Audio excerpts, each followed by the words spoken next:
Ukraine যুদ্ধ যে চলছে, ট্রাম্পের কথা অনুসারে উনি ডে 1 এটি থামিয়ে দিবেন। থামেনি, কি মনে হয় আপনার থামবে? ডোনাল্ড ট্রাম্প হয়তো যুদ্ধ থামিয়ে দেবেন, বাট অ্যাট হোয়াট এক্সপেন্স?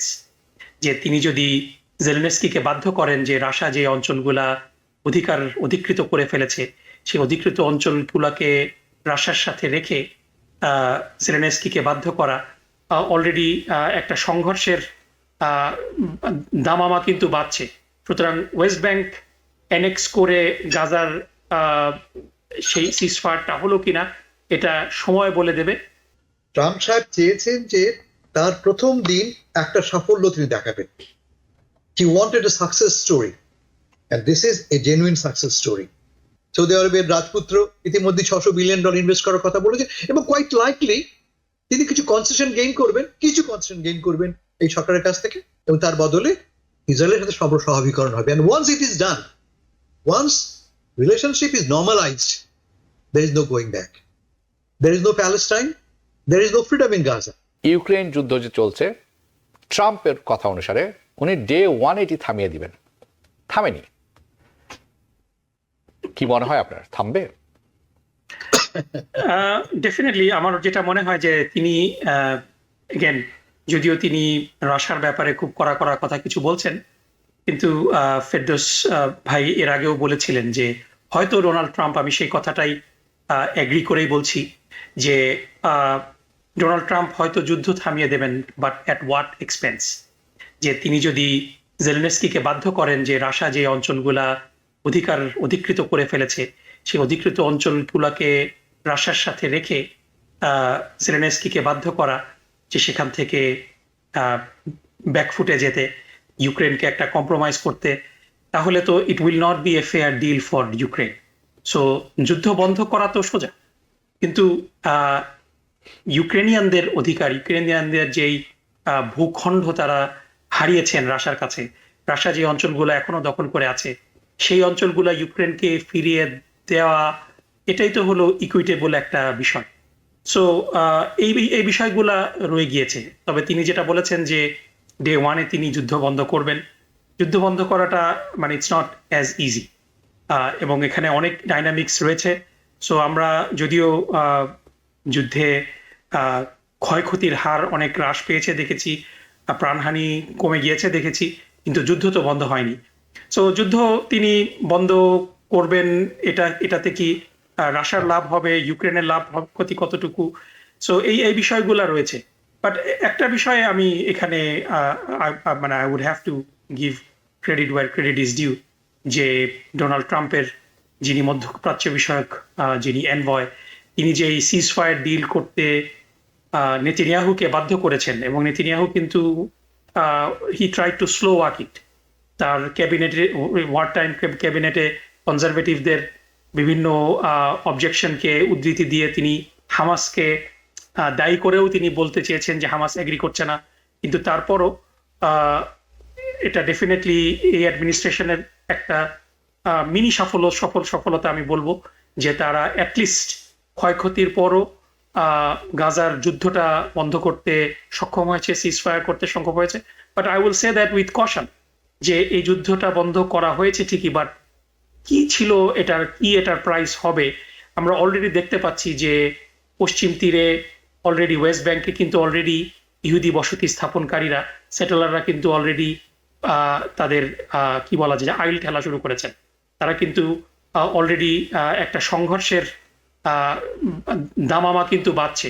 সুতরাং ওয়েস্ট ব্যাংক অ্যানেক্স করে গাজার সেই সিজফায়ারটা হলো কিনা এটা সময় বলে দেবে, কিন্তু এখনো পর্যন্ত অ্যাটলিস্ট প্রাণহানি যে গাজাতে কমেছে, এটার জন্য ডেফিনেটলি ডোনাল্ড ট্রাম্পকে ক্রেডিট দেওয়াই যায়।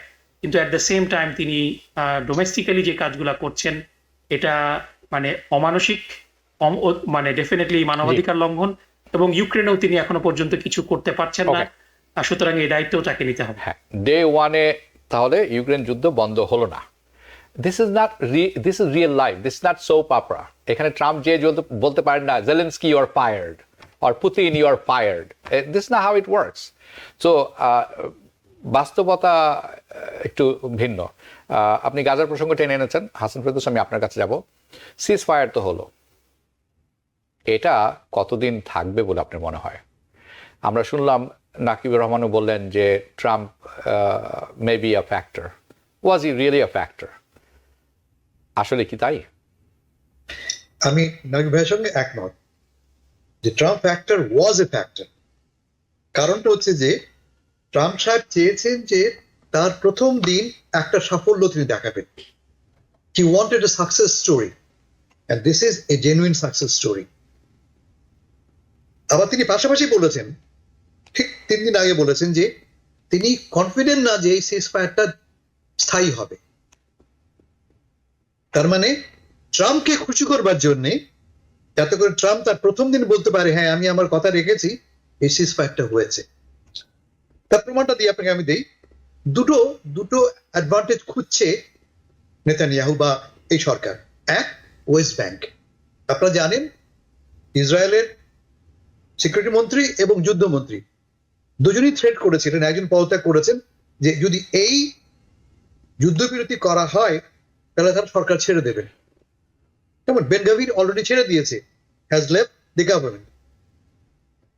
তাদের কি আর্গুমেন্ট? যে এখনই সময় আমাদের গাজাকে সম্পূর্ণ আমাদের নিয়ন্ত্রণে আনা এবং হামাসকে নিশ্চিহ্ন করা।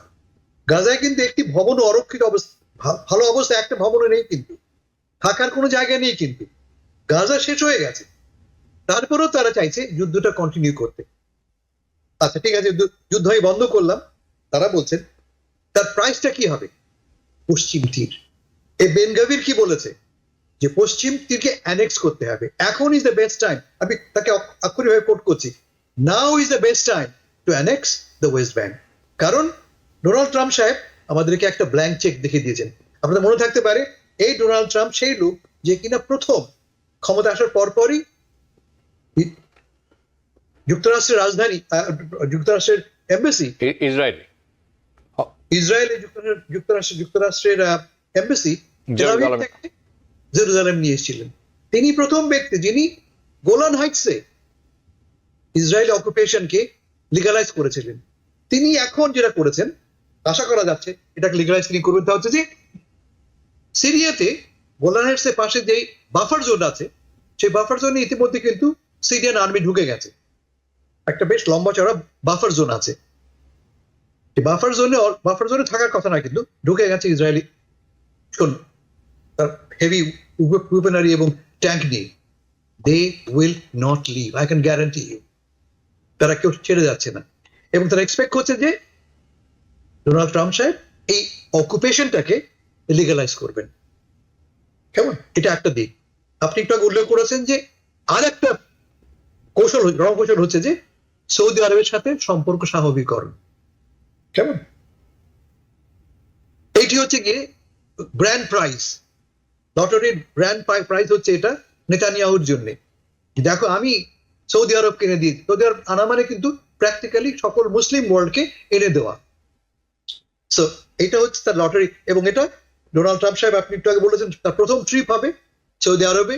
সৌদি আরবের রাজপুত্র ইতিমধ্যে $600 বিলিয়ন ইনভেস্ট করার কথা বলেছেন, এবং কোয়াইট লাইকলি তিনি কিছু কনসেশন গেইন করবেন এই সরকারের কাছ থেকে, এবং তার বদলে ইসরায়েলের সাথে স্বাভাবিকরণ হবে। And once it is done, once relationship is normalized, there is no going back. There is no Palestine, there is no freedom in Gaza. তার মানে যে স্বপ্ন আপনি আমি দেখেছি ওদের হয়ে, ইসরায়েলি বা প্যালেস্টাইনবাসী হয়ে, স্বপ্নের পরিসমাপ্তি। And that will happen under Trump's watch. New York থেকে সম্প্রচারিত TVN 24 টেলিভিশন, বিশ্বজুড়ে বাঙালির কণ্ঠস্বর।